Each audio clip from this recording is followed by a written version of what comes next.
மகிழ்வித்து மகிழ்வோம். இது உங்கள் ராதா வாய்ஸ். எண்ணங்கள் உயர்வானால் எல்லாமே அழகாகும்.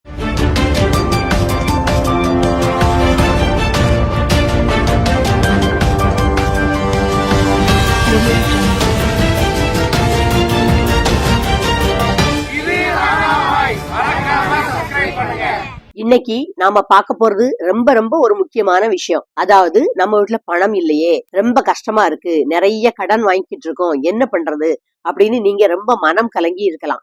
எல்லோருக்கும் தெரிஞ்ச விஷயம்தான், ஒவ்வொரு வீட்டிலும் மகாலட்சுமி படம் இருந்தா செல்வ வளம் கிடைக்கும் அப்படின்னு சொல்லுவாங்க.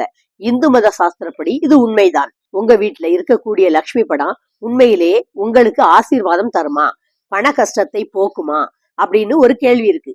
ஏன்னா வீட்டுல வைக்கக்கூடிய லட்சுமி படம் எப்படி இருக்கணும் அப்படின்னு சாஸ்திரங்கள் நிறைய தகவல்கள் சொல்லி இருக்கு. அந்த வகையில பாத்தீங்கன்னா லக்ஷ்மி படத்தோட முகம் சிரிச்ச மாதிரி இருக்கணும். 2 கையிலையும் அருள் தரும்படி காட்சி தரணும். 2 பக்கமும் யானை இருக்கணும். லக்ஷ்மி தேவி அமர்ந்த நிலையில இருக்கணும். அதுவும் தாமரை பூவுல அமர்ந்த நிலையில இருக்கணும். லக்ஷ்மி தேவியின் கால் வெளியே தெரியக்கூடாது. இத்தனை அம்சங்களும் கொண்ட படம் தான் நம்ம வீட்டுல இருக்கணும். கண்டிப்பா லக்ஷ்மி தேவி நின்ற நிலையில இருக்கக்கூடிய படத்தை வைக்க கூடாது. நீங்க இப்ப என்ன பண்றீங்கன்னா, உங்க வீட்டுல நான் சொன்ன மாதிரி லட்சணத்தோட மகாலட்சுமி படம் இருக்கான்னு பாருங்க. அப்படி இல்ல அப்படின்னா உடனடியா அந்த படத்தை மாத்திட்டு கடையில போய் நான் சொன்ன மாதிரி உள்ள லட்சணங்கள் பொருந்திய மகாலட்சுமி படத்தை வாங்குங்க. அந்த படத்தை வாங்கிட்டு நம்ம வீட்டுல லக்ஷ்மி படம் எந்த திசையை பார்த்து இருக்கணும்னா மேற்கு திசையை பார்த்து இருக்கணும். அதாவது கிழக்கு திசையில் படம் இருக்கணும். நாம சாமி கும்பிடுறவங்க கிழக்க பார்த்து கும்பிடணும். அப்படின்னா லக்ஷ்மி படம் கிழக்க மாட்டி வச்சு மேற்க பார்த்து இருக்கணும். லக்ஷ்மி படத்தை எப்பொழுதும் சுத்தமா வச்சிருக்கணும். இது போக வெள்ளி செவ்வாய்க்கிழமைகள்ல கற்பூரம் பத்தி காட்டி பயபக்தியோட கும்பிட்டு வரணும்.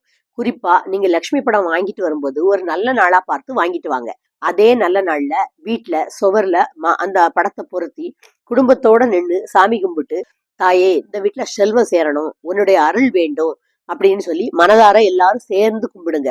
நிச்சயமா உங்க வீட்டுல செல்வம் தங்க ஆரம்பிக்கும். உங்க வாழ்க்கை மன மகிழ்ச்சியோட இருக்கும், ஆரோக்கியமா. இந்த தகவலை உங்க உறவுக்காரங்க நண்பர்கள் எல்லோருக்கும் சொல்லுங்க.